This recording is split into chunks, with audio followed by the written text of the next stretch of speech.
Buenos días, soy Eduardo Rosero y hoy voy a hablar acerca de las 7 herramientas de la calidad propuestas por Kaoru Ishikawa.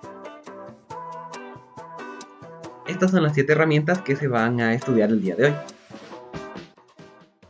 Para comenzar, el diagrama de Pareto. Este es un gráfico útil para identificar, entre varios problemas, a cuáles se les debe dar más prioridad. Se basa en el principio de Pareto o ley 80-20 propuesta por Vilfredo Pareto, que establece que el 20% de las causas es capaz de generar el 80% del efecto, es decir, que existe un grupo reducido de procedimientos que es capaz de generar una gran cantidad de errores. Un ejemplo puede ser el de una empresa de camisetas que recientemente ha recibido más quejas del usual y quiere saber a qué errores les debería dar más atención. Para comenzar, lo que se debería hacer es clasificar todos los defectos en una columna. En este caso son estos 12 y se relacionan ya sea con el estampado, la tela o detalles finales. En otra columna se debe registrar el número de veces que se reportó cada error, y el total, que aquí es 60. Luego hay que hacer una columna para el total acumulado, en el que el número de defectos se suma progresivamente. También debe haber una columna en la que se exprese el porcentaje que representa cada defecto. Y por último, una del porcentaje acumulado en las que los porcentajes se sumen progresivamente. El diagrama se vería de esta manera. Cuenta con un eje vertical izquierdo con los números de errores reportados, un eje vertical derecho con los porcentajes acumulados y un eje horizontal con los errores. Para analizar este gráfico se puede utilizar la ley 80-20. Para ello hay que identificar el 80% en el eje vertical derecho, trazar una línea horizontal imaginaria hacia la izquierda, y en el punto en el que se cruce con la línea de tendencia de los porcentajes acumulados, fijarse en los elementos que se encuentren por debajo. En este caso son estampado mal situado, estampado quebradizo y estampado deformado. 3 errores que representan un poco más del 20% de los 12 reportados y a los cuales la empresa les debería dar más prioridad. Diagrama de Ishikawa, o también conocido como espina de pescado o diagrama de causa y efecto. Este es un gráfico propuesto por Kaoru Ishikawa, que permite analizar y organizar las posibles causas detrás de un problema. Se puede realizar por varios métodos, ya sea el 6M, el de flujo de procesos o el de estratificación. Además, se recomienda elaborarlo en equipo para tomar en cuenta varios puntos de vista. Un ejemplo puede ser el de un restaurante de 5 estrellas que bajó a 3, pero que no sabe por qué pudo haber sucedido esto. Un diagrama de este tipo comienza con una flecha horizontal que apunta hacia el problema que se busca resolver, en este caso el haber bajado 3 estrellas. Para este caso se puede aplicar el método de la 6M, que consiste en colocar una flecha diagonal apuntando hacia la flecha principal para cada M. En este punto se realiza una lluvia de ideas sobre los posibles problemas que afectan a cada M, y se organizan con flechas adicionales. Una vez terminado el diagrama, el restaurante debería analizar cada flecha para identificar cuáles problemas tienen mayor impacto y deben abordarse primero. Hoja de verificación. Consiste en un formato diseñado para recolectar datos de manera sencilla y sistemática.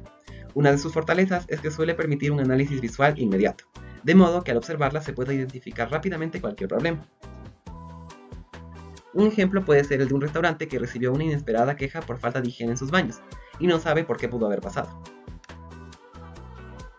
Lo que puede hacer es chequear la hoja de verificación que registra las actividades realizadas por el personal de limpieza. En este caso es posible observar que el viernes no se limpió el piso, y el domingo no se vació la basura, porque no se marcaron dichos casilleros. Por lo tanto, la queja pudo deberse a eso. Histograma. Es un gráfico de barras utilizado para analizar conjuntos de datos por medio de su tendencia central, variabilidad y comportamiento. También tiende a ser sumamente útil para comparar grupos de datos y analizar cuál es el más adecuado según el contexto. Un ejemplo puede ser el de un emprendedor que quiere vender figuras de animales hechas con plástico resistente y cuenta con 2 opciones de fabricantes. Lo que podría hacer para decidir cuál es el más conveniente es crear 2 histogramas y compararlos.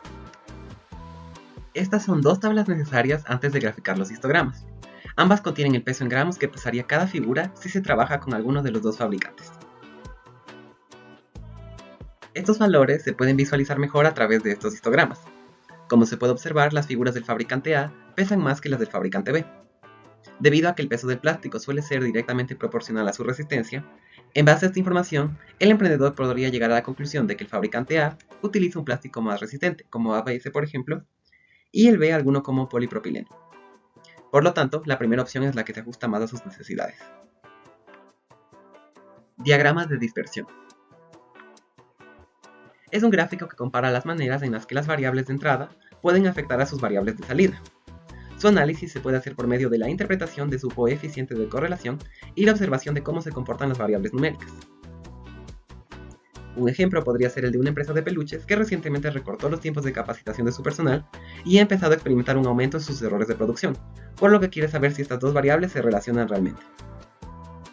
Los datos recolectados se pueden organizar en esta tabla. La primera columna muestra el tiempo de capacitación y la segunda columna indica la cantidad de errores registrados para cada uno de estos intervalos. El diagrama de dispersión se vería de la siguiente manera.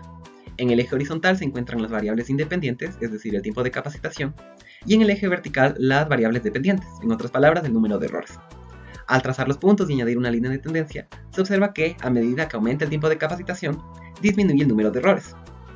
Este comportamiento se puede confirmar al calcular el coeficiente de correlación, el cual es menos 0.99, y muestra una correlación negativa y fuerte. Por lo tanto, estos resultados sugieren que, efectivamente, la empresa podría estar experimentando un aumento de errores en sus peluches debido a la reducción en el tiempo de capacitación. Gráfico de control. Este gráfico es utilizado para visualizar y analizar el comportamiento de un proceso a través del tiempo. Es sumamente útil para distinguir si se han dado variaciones, clasificarlas y evaluar si hay maneras de mejorar.